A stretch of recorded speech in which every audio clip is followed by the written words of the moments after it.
Hello children, it's Mrs. Clarke here, and today I'm going to read you a short story called Elephants Don't Sit on Cars by David Henry Wilson. Mummy, said Jeremy James, there's an elephant sitting on Daddy's car. Yes dear, said Mummy, eyes fixed on hands, fixed on dough, fixed on table. Mummy, why is the elephant sitting on Daddy's car? I expect it's tired, dear. It'll probably get up and go away soon. Well, it hasn't gone, said Jeremy James 2 minutes later. It hasn't got up. The car's gone down, but the elephant hasn't got up. Mummy, do you think I ought to tell Daddy? No, leave your father, said Mummy.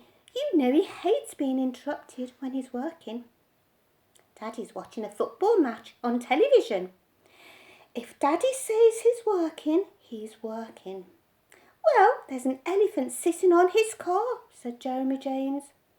Mummy thumbed sultanas into the dough to make eyes and noses. And the car doesn't look very happy about it, said Jeremy James. Jeremy James, said Mummy, elephants don't sit on cars. Well, this one does. Elephants don't sit on cars. If Mummy says elephants don't sit on cars, dear, then elephants don't sit on cars. But they don't. Finish. Now play with your train set.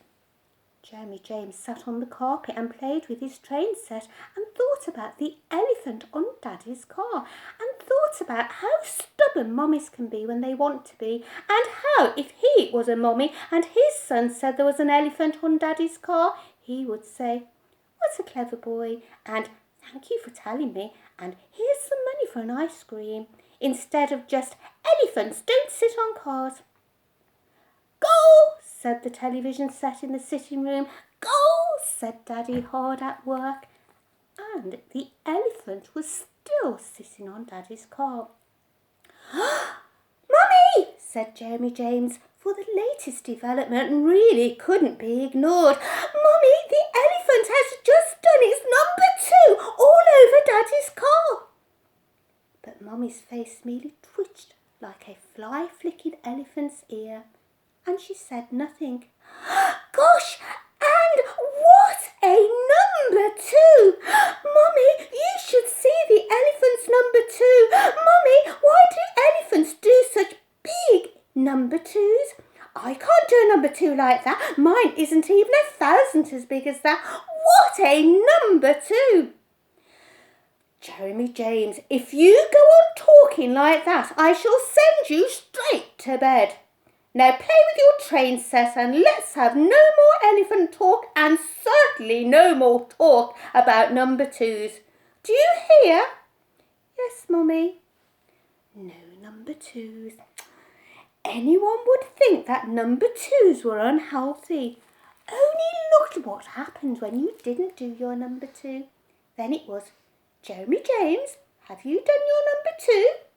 You haven't done your number 2. Then sit there until you have.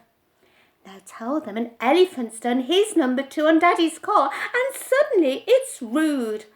Why can't grown-ups make up their minds?" Jeremy James played with his train set. Jeremy James looked out of the window. The elephant was gone. "Mummy," said Jeremy James. "What is it now?" said Mummy, half in and half out of the oven. "The elephant's gone." That was a typical grown-up word. It was for grown-ups only and meant whatever they wanted it to mean. Jeremy James had tried to use that once himself. Mummy had said, "Have you done your number 2?" at one of those times when number 2 wasn't rude. And he'd replied, because that was how grown-ups got out of awkward questions like, "Will you buy me something nice today?" or "Why can't I have a toy racing car like Timothy's?" Only Jeremy James obviously didn't know how to use it because Mummy told him to speak properly, even though he said perfectly properly. Daddy came out of the sitting room with his face as long as an elephant's nose. "They lost," said Daddy, "right at the end. An own goal."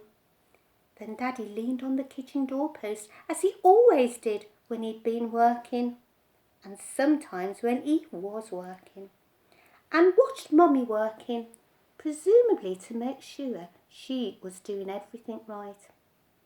Jeremy James had tried leaning on the doorpost once and saying, as Daddy always ended up by saying, "Will it be long, dear?" But instead of getting Mummy's normal, he had a "Now don't you start," and been sent off to play with his train set, which he was sick of anyway. "Will it be long, dear?" said Daddy. Said Mummy. "Now don't you start," said Jeremy James quietly. "An own goal," said Daddy, "right at the end." "Was that goal number 2? asked Jeremy James. "I don't know what's got into that child," said Mummy. Daddy elbowed himself upright off the doorpost, took one hand out of one pocket, yawned and announced, "Maybe I'll go and clean the car." Mummy didn't say there won't be time before tea, though Daddy waited quite a long time for her to say it, and so Daddy eventually left the kitchen, crossed the dining room, entered the hall, opened the front door and went out of the house. Jeremy James stood at the window and wondered what new words Daddy would use. Daddy didn't use any words. Daddy's mouth fell open, and then Daddy came back to the house, opened the front door, entered the hall, crossed the dining room and held himself up by the kitchen doorpost. "The car!" said Daddy. Then his mouth opened and shut several times as if he'd just been pulled out of the water.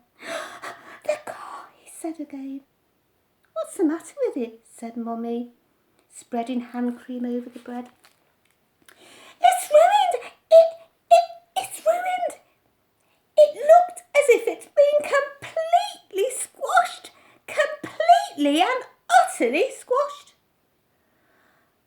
"Oh, John," said Mummy, who only called Daddy John when she was very upset or when she wanted some money. "Oh, John, there isn't sort of dung all over it as well, is there?"